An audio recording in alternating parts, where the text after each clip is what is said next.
Alors, peut-être vous au téléphone pour des souhaits de bonne journée, de bon week-end à quelques personnes qui vous sont chères. Mais à suivre aussi avec un peu de migraine, je sais pas, qui a mal à la tête. Ah, la migraine, mon Dieu, la migraine. On va en parler. Ah, il est là, le docteur est en place. Tout va bien, je suis déjà guéri. Ah oui, oui, non, dès que je vois le docteur, tout de suite, tous mes mots s'en vont. Docteur Larry, bonjour. Commandant Dizon, recevez mon respect. Sauf que je voulais vous poser une question de savoir si vous avez divorcé. Non, pas encore. Pas encore. Pas encore. Je réponds un peu comme beaucoup de... On est quand même dans de la suite. Enfin, moi, je ne suis même pas adepte du divorce. À moins que le syndicat frappe peu fort. Non, non, non. C'est la famille. Il y a eu des gens qui sont arrivés là, hier, de sa belle famille. Elle décide de faire une bouffe vraiment monumentale durant ce week-end. Voilà. Donc, très tôt le matin, 5 heures, elles sont toutes sorties.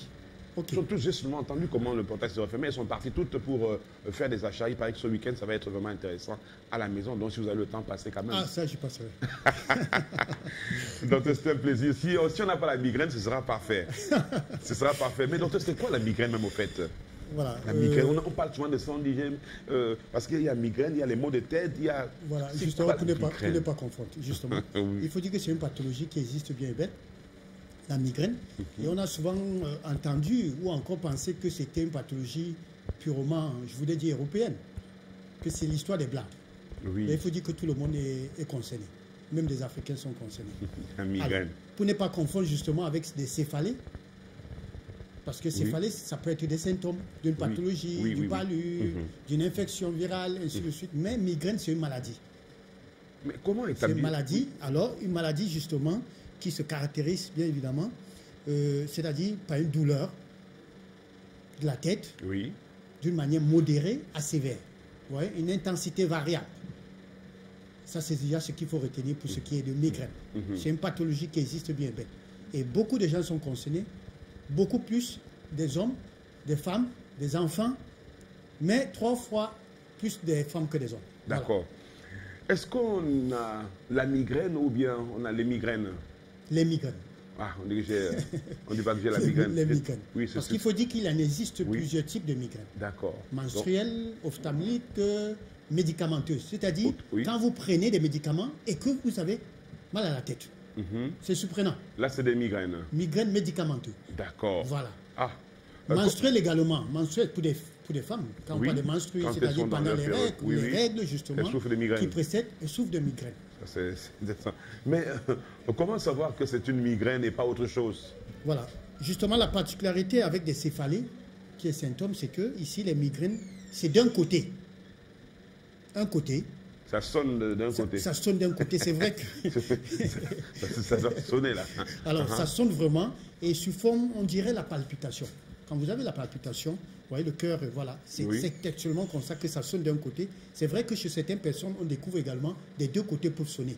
Mais quand je parle de côté, des tempes, c'est ici les tempes. Alors, ça passe, ça bat. Et ça, il faut dire, on constate également que pendant que vous avez la migraine, justement, ça s'accompagne avec des nausées, des vomissements. Mais pas de fièvre, ça il faut le préciser. Pas de fièvre et vous allez faire une sensibilité à la lumière. Mon commandant, vous ne pourrez pas regarder la lumière. Si vous avez mal à la tête. Voilà, parce que vous avez mal. Et au son, quand je parle de son, ça veut dire des bruits. Des klaxons par exemple. Des bruits, des klaxons, voilà. Ça également, il y a une sensibilité. C'est-à-dire que vous avez l'impression de vouloir vous arrêter la tête. Ça ne va pas. Parfois... Voilà, comme ça, justement, parce qu'il faut dire se calme un peu. On a comme l'impression que c'est dans le crâne, un côté du crâne qui est touché. Mais docteur, qu'est-ce qui peut provoquer ces migraines-là? Voilà, il faut dire que pour ce qui est... le son, tout ce qu'il y a autour. Il faut dire que pour ce qui est des causes, justement, je disais tantôt que la femme est plus concernée que l'homme. D'accord. Voilà, je voulais citer déjà parmi les causes, les pilules. Vous savez qu'il y a beaucoup de femmes qui prennent des pilules. Mais pilules contraceptives. Voilà, justement. Vous savez pourquoi? Je ne voudrais pas le rappeler. Elles disent qu'elles ne veulent pas concevoir. Voilà, justement. Il y a également cette augmentation d'oestrogène. Et l'oestrogène, c'est cet hormone naturel qui est produit par les ovaires, dont le rôle est pour le fonctionnement des organes génitaux et des seins chez la femme, bien évidemment. Mais il faut dire que les oestrogènes, on ne trouve pas chez l'homme. C'est les ovaires qui produisent. Voilà. Alors, mais par contre, ça, c'est les causes chez la femme, bien évidemment. Mais chez l'homme, c'est beaucoup plus le stress. c'est beaucoup plus la sensibilité au système nerveux. Et quand je parle de cette sensibilité, il y a des gens qui sont sensibles au système nerveux. Je voudrais ici faire référence aux femmes enceintes. Mon commandant, il y a des femmes enceintes, vous savez, qui vont en boîte. Oui. D'autres qui fument. D'autres qui fument. Et vous savez que d'autres également, parce que justement, il y a l'odeur. En ce qui concerne les facteurs, il y a l'odeur également. Ces femmes enceintes qui, si la musique, le volume n'est pas à 100 décibels, non, elles ne sont pas contentes. Et ça, ils oublient que ça affecte le fœtus, pour ne pas dire le bébé. Le bébé également sent. Il entend le son. Il entend le son. Ça, c'est important de le dire. Voilà. Donc, voilà autant de facteurs en ce qui concerne chez l'homme. Parce que l'homme ne prend pas des pilules. Voilà. Voilà les causes. Dans le ventre, l'enfant entend souvent tout ce qui est les bruits ambiants là. Hein. C'est pour ça que souvent ils naissent, on remet une musique, ils s'en souviennent parfois. Voilà. Les pauvres innocents. Mais docteur, dites-nous, quels sont les facteurs de risque? Voilà, parlant des facteurs de risque déjà, je parlais tantôt de la sensibilité à la lumière, au bruit, bien évidemment. Le stress, c'est un facteur, bien évidemment. Il y a également le fait de s'approcher à l'écran. Ouais, il y a des gens qui s'approchent, s'ils ne sont pas devant l'écran. L'écran de télévision ou bien l'ordinateur? L'écran de télévision, que ce soit l'ordinateur. Quand vous êtes face également, ça c'est un facteur de risque. Et le manque d'eau, parce qu'il faut beaucoup boire de l'eau. Ça c'est important de le noter. Et je voudrais également citer pire encore ce qu'on appelle l'insomnie. Trouver le sommeil. Il y a des gens qui ne dorment pas. Il y a des gens qui dorment, surtout des femmes, des jeunes filles aujourd'hui, WhatsApp, qui peuvent dormir à 3 heures du matin. Et à 5 heures, sont debout. Ça également, ça fait partie des facteurs de risque de la migraine. Alors, docteur, est-ce que l'on peut guérir facilement de la migraine? Voilà, des migraines. Des migraines. C'est vrai que je suis désolé de le dire, ça fait mal de le dire, on ne guérit pas. On ne guérit pas des migraines? On ne guérit pas. Ça, vraiment, je suis désolé. C'est une maladie chronique. Alors, quand vous êtes atteint de la migraine, c'est une maladie chronique. On peut en mourir. La seule chose, on peut maîtriser. Oui, mais est-ce qu'on peut mourir de ça? Bien sûr, on peut mourir. Il faut faire très attention. Surtout que si c'est associé à d'autres pathologies et tout ça, une infection virale, d'autres pathologies justement qui affectent le système nerveux, ça c'est très dangereux. Vous savez, la douleur. Il y a des gens qui peuvent mourir suite à la douleur. La douleur fait maigrir. Donc faites très attention, la migraine ne se guérit pas, mais on peut le maîtriser. On peut le maîtriser et il y a plusieurs astuces pour pouvoir le maîtriser par des massages. C'est très bien de faire des massages, ça c'est important, parce qu'il y a des gens qui ne connaissent même pas la vertu du massage.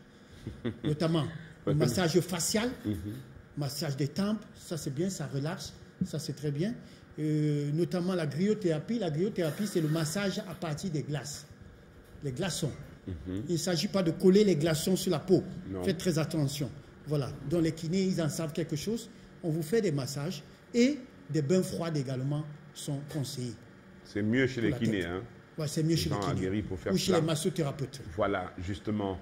Et quelle est la durée d'une cure, d'une crise, la durée d'une crise, on va dire, la durée d'une crise de migraine? Voilà, parce qu'il faut justement dire que ça fait partie des crises. Et contrairement au céphalée, c'est que à partir de 4 heures, de 4 heures à 72 heures. Ah oui? C'est ce qu'on appelle migraine. Oui. Ça commence tout doucement.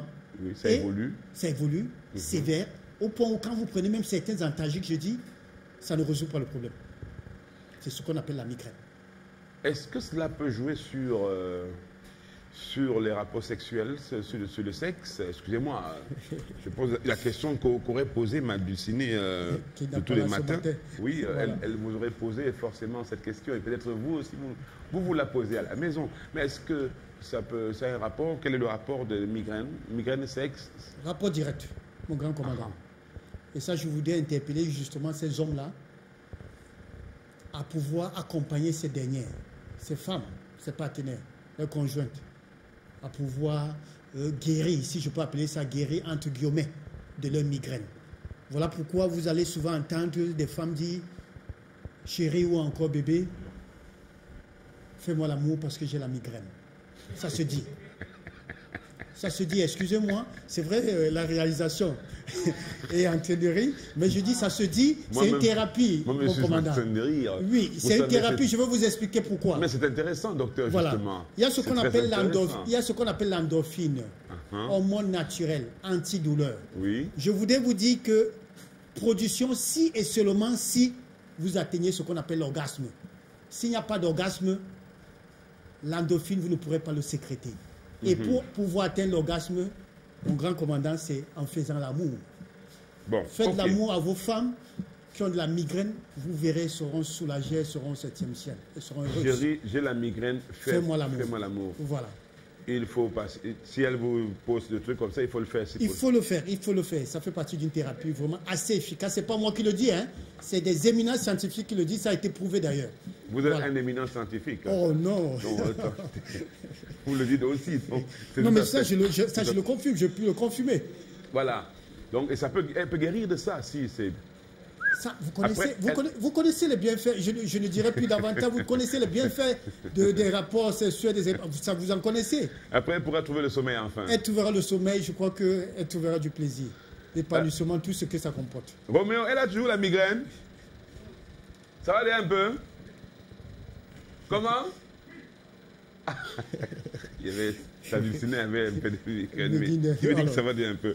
Mais docteur, est-ce qu'il y a des aliments quand même qui sont recommandés, des aliments pour échapper, pour éviter un petit peu de... Oui. Ça, il faut le dire. Il y a justement également un rapport avec des aliments parce qu'il faut dire que parmi les facteurs de risque, nous avons également les aliments.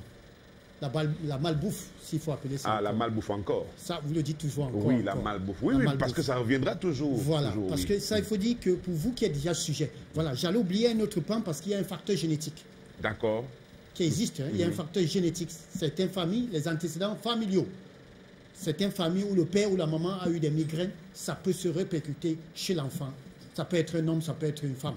Ça, il faut le savoir. Alors, pour vous qui êtes déjà sujet ou prédisposé, des aliments à éviter, c'est d'éviter des épices, poissons fumés, ce qui est fumé, bien évidemment. Il faut éviter carrément ce qui est fumé. Il faut éviter. Saucisson, ça également, il faut éviter. Pâtisserie, des boissons gazeuses, ça également, il faut l'éviter. Et beaucoup de gras. Beaucoup de gras. Beaucoup de gras. Il faut éviter beaucoup de gras. Voilà. Et notamment, boire beaucoup d'eau, manger beaucoup de fruits et légumes et beaucoup de salades. Notamment, comme ce que nous allons avoir ce matin par Maître Élysée. Voilà, des salades assez bien concoctées. Mais sauf que ce matin, il va y mettre la charcuterie. Mais si vous êtes sujet à la migraine, prenez des salades sans charcuterie. Voilà, et vous serez très bien. Recommandation pour refermer justement ce dossier autour des migraines. Et je sais qu'elle va regarder toute l'émission. Hein, c'est fini, ne dorme même plus. Donc, finalement, quelle recommandation, docteur, pour tous nos amis qui nous regardent ce matin et qui ont compris quelque chose des migraines? Voilà. La recommandation, c'est que évitez l'automédication. Si vous avez des migraines, comme je l'ai dit, c'est ces céphalées-là, ce mal de tête, ces douleurs-là qui varient de 4 à 72 heures. Inutile de penser que c'est des symptômes et vous jetez dans ce qu'on appelle l'automédication, ça veut dire du paracétamol, des ibuprofènes, des antidouleurs et tout. Faites très attention à votre foie. Voilà, la seule chose, c'est de consulter. On a besoin de consulter, on peut rencontrer un neurologue pour qu'on puisse écarter un problème neurologique. On peut rencontrer tout médecin d'ailleurs en ce qui concerne cela. Pourquoi pas un psychologue également pour vous accompagner parce qu'il dit qu'il y a des facteurs psychologiques également qui peuvent l'accompagner. Mais le conseil que j'ai à donner, c'est de consulter. Mais retenez ce matin, les migraines ne se guérissent pas, ça se maîtrise, tout simplement. Voilà, merci infiniment docteur pour toutes ces informations autour des migraines. Et on va beaucoup y penser durant ce week-end. Et lundi, on va se retrouver pour partager encore un autre dossier. Merci beaucoup, docteur. Bon week-end à vous. À vous, pareillement. Et je serai chez vous tout à l'heure. Ah, justement, l'invitation est passée. Hein, donc, voilà. Le week-end passé.